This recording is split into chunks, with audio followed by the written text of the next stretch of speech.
This video is sponsored by Movie Palette. Hello and welcome to Projector, and on this episode we get in the driver's seat for the true story of Jann Mardenborough in Gran Turismo.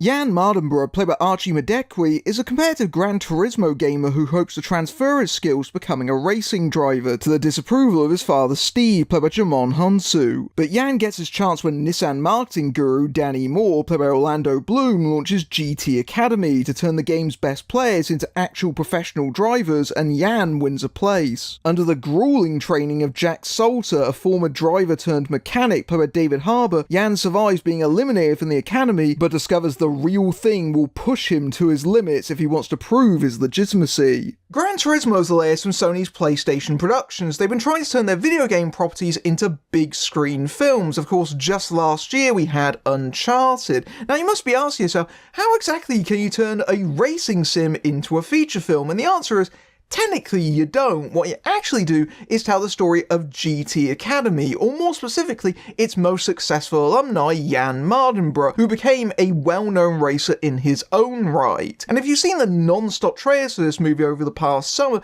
you'll have no doubt noticed the fact that Sony is really banking on the fact that it's a real story, based on the insane true story. This actually happened, to such an extent that on ticketing websites, the movie's title comes up as Gran Turismo based on a true story. That's not actually how the title card appears in the movie, it's just Gran Turismo, but presumably someone in marketing realised that when you tell most people it's a Gran Turismo movie, they go, how do you turn that into a film? It's a racing game! Maybe the fact that Sony is really pushing the fact that it's based on a true story might have something to do with the fact that it's so distorted and so obviously fictionalised for the screen that honestly, it doesn't actually feel real anymore. The fact that someone did actually become a racing driver after playing a lot of racing simulators isn't actually all that outlandish. Honestly, it just kind of seems like a bit of a lateral move when you think about it. What Gran Turismo feels like is a 134-minute advert. It belongs in the same category as a lot of movies that have come out this year that are coming to be known as brand biopics,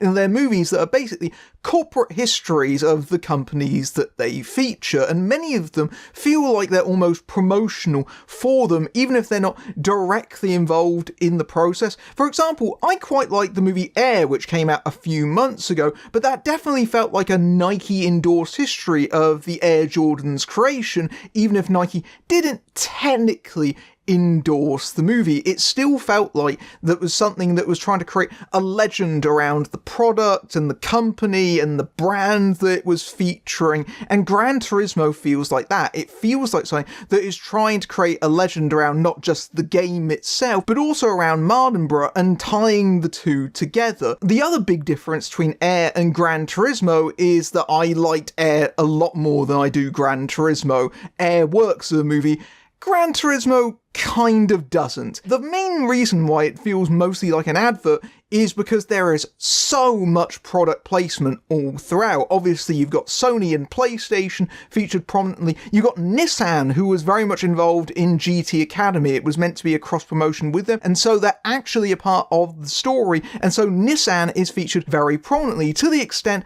that all the other racing teams are all fictional. There are no other manufacturers in the movie. So in that way, it is a Nissan advert, but you've also got numerous other product placements as well, including ASUS. So you're watching the film and you're basically consuming product almost constantly. It is a movie that is designed to make you try and play Gran Turismo. Even the pre-title sequence, which is meant to be a little potted history of the video game, presumably for people who've never heard of it before, feels like you're being given the sales pitch. You're watching Kazunori Yamauchi go around racing all of these expensive, luxurious cars and then trying to transfer them into the game accurately and get all their physics correct, all the while the titles on screen are saying things like, he meant to design the most accurate racing simulator of all time. He created Gran Turismo. I did wonder if they were actually going to start giving out codes for the PlayStation Store on my exit. What Gran Turismo ultimately boils down to is a sports movie with all the cliches and conventions that you've come to expect from the genre. It basically has as much in common with the true story it's based on as Cool Runnings did, in that, yeah, the broad strokes of it are true,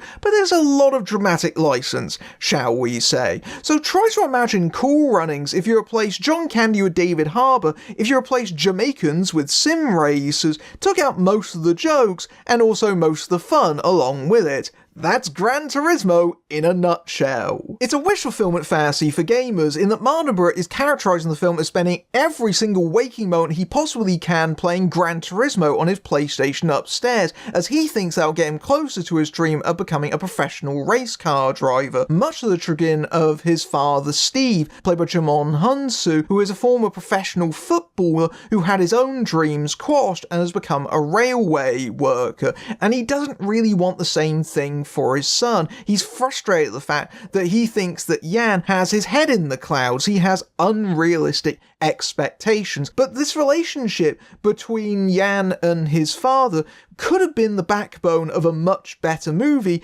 Instead, it feels like cliches that we've seen dozens of times in movies like this, and it's up to Honshu to really elevate the material, and thankfully he does. Honshu is perhaps one of the most underappreciated actors in Hollywood, and in Gran Turismo he really has to deal with an exceptionally underwritten part that often disappears for large stretches of the running time, sometimes inexplicably. Like, he doesn't seem to express very much interest in the fact that his son becomes a race car driver until several races into his career, oddly. He just seems to tune in at the exact moment he has a crash. But despite this, the final scene between Jann and his father Steve does actually have an emotional resonance, purely because Honshu is doing all the heavy lifting in that scene. There is an especially heavy class element to all this. Gran Turismo hammers home the point that becoming a race car driver is, in many respects, a rich person's profession. You need money, you need backing, you need wealth to do all of that. The opportunity isn't really there for a working class family from Cardiff, even a version of Cardiff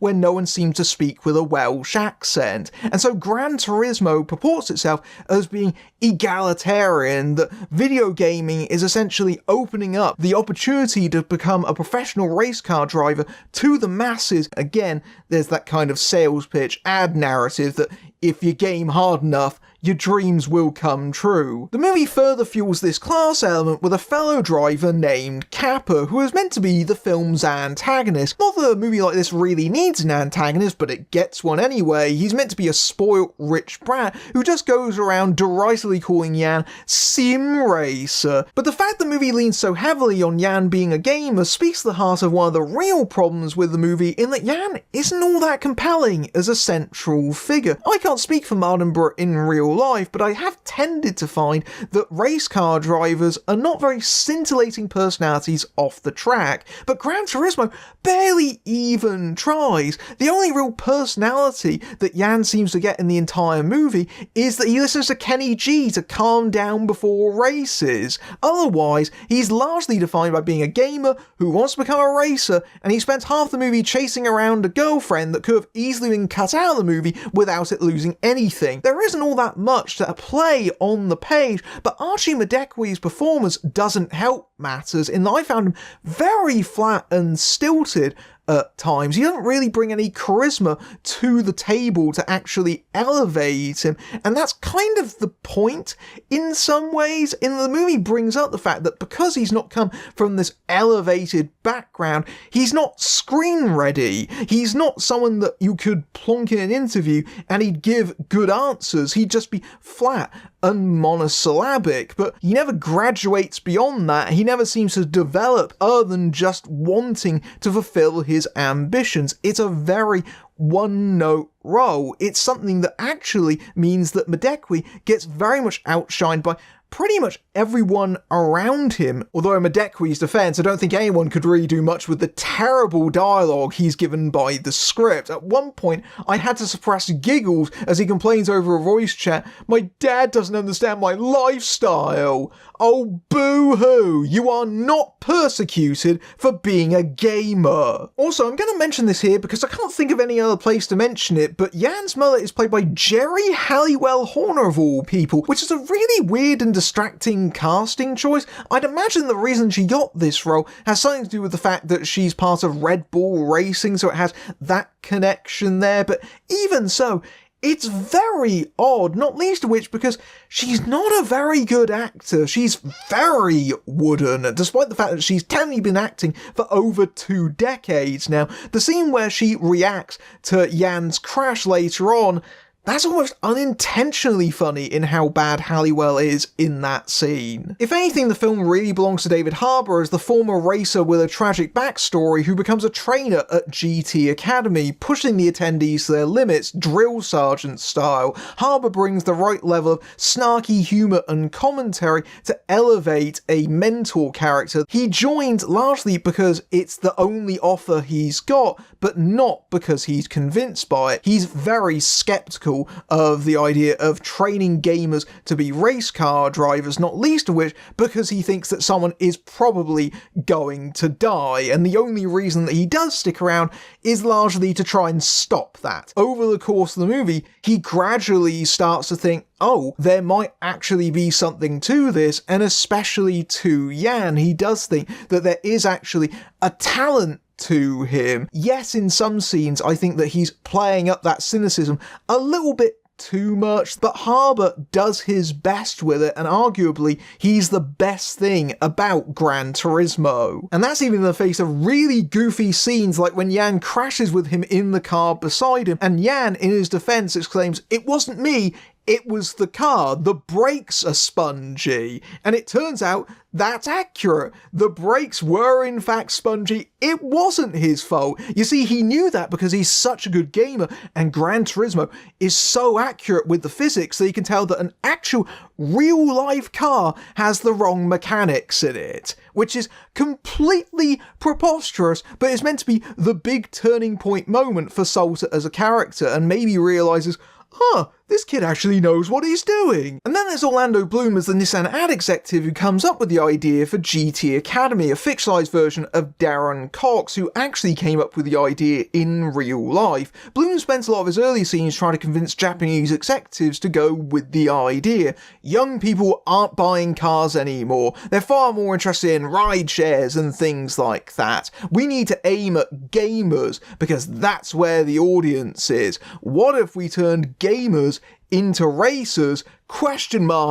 Profit. And of course they go for it. And there are moments where Bloom's character is one of the heroes of the movie because of course he comes up with the idea in the first place, but weirdly, and arguably the most interesting moments with the entire character, there are actually moments where his ad man is almost antagonistic because of course his main priority is protecting the brand and its integrity, and at times that kind of makes him butt heads with Salter, most notably in the final race at GT Academy, which is of course a photo finish, and Jann wins by the squeakiest of margins. But while they're debating this upstairs, he gets in an argument with Salter because he doesn't think that Jann has the right kind of image. He's not kind of publicity ready, whereas the other driver is. They can just kind of fudge the results, and Salter overrides him and goes, "No, he won the race. He gets to win the challenge." And much later at Le Mans, there's actually a moment where he barges onto the driver's radio temporarily and tells Jann, no, don't drive it your way because potentially you could end up crashing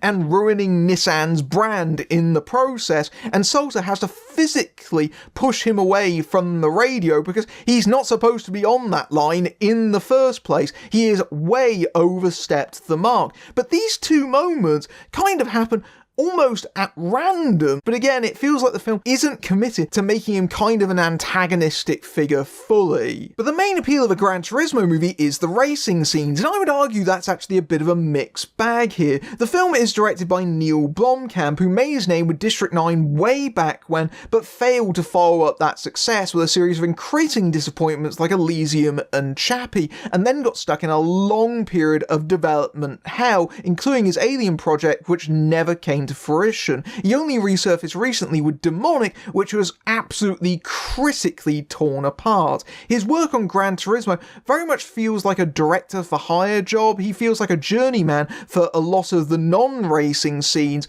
but in the driving segment, it actually feels like one of his movies, especially in the overly elaborate CGI establishing shots for the races, where the camera swoops around, which is just completely unnecessary and totally distracting at points. But also there are other quite elaborate CGI shots, like there's a moment where Jann is playing the game and he imagines himself on the track and the world kind of unfurls itself around him, and later on you kind of get the reversal of that where he's driving at Le Mans and his car suddenly kind of disintegrates around him to reveal him playing in his room, essentially him being completely in his element, the line between gamer and racer being blurred. But it's a very elaborate shot for not really all that much story purpose. The racing sequences can be exciting and intense, especially thanks to the sound design. The sound design in the racing sequences is just fantastic, especially the sound of the engine, which you can really feel in your chest.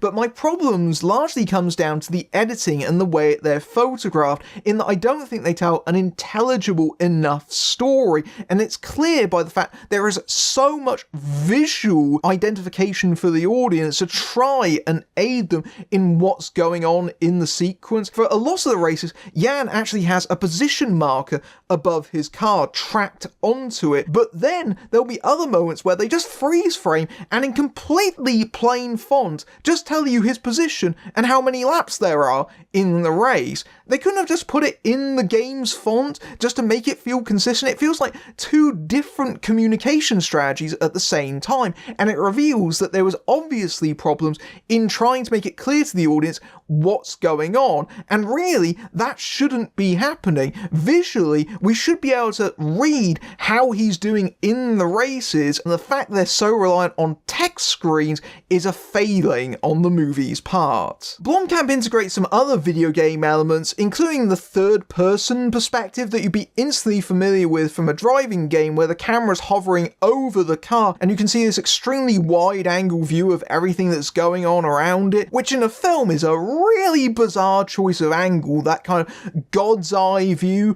actually feels unintentionally alienating. It doesn't get us more involved with the driving. It actually feels like we're sitting away from it. Maybe that's why you only see it sporadically in a couple of instances, but you especially see it in an early sequence, which is meant to look like a video game, where Jann is trying to evade the cops driving back from a party, which is just an absolutely hilarious and completely unnecessary sequence, especially the groan-worthy moment where it culminates with an achievement unlocked, you outran the cops. That's just completely daft. And that's before we get to the really uncomfortable part. So Jann gets involved in a major crash at the Nürburgring, and this was an event that actually happened to Mardenborough in real life. He had a freak accident where his car flew off the track and into a crowd of spectators where there was a fatality. And as I understand it, Mardenborough really pushed for this to be in the movie, and I can understand why. It was a major part of his career and something that he's had to deal with ever since. The thing is, I don't think the movie integrates this very well at all. For a start, it's been fudging its timeline from the very beginning, where weirdly it reframes Mardenborough's career as starting now in 2023, which is a bizarre choice for a biopic to take, especially because the events happened a decade ago. GT Academy is not an ongoing concern. It wrapped up in 2016. It doesn't exist anymore. Here's the thing though, him competing in Le Mans, which is presented in the movie as happening after after this crash actually happened the opposite way around, by a good several years. He competed in Le Mans in 2012, and that crash didn't happen until 2015. And so this egregious shuffling of events effectively rewrites history and reframes the entire event as merely being a step on his journey to ultimate victory, which I don't know about you, feels especially distasteful for an actual event where someone really did die, and effectively co-opts it into just being a step on his hero's journey, the legend of Mardenborough that the movie is trying to make. But speaking of Le Mans, that final stretch of the movie is arguably its strongest, largely because it feels like Blomkamp actually sat down with a copy of Le Mans 66, or Ford versus Ferrari if you're American, and just studied its direction, and then replicated it wholesale at the end of Gran Turismo, because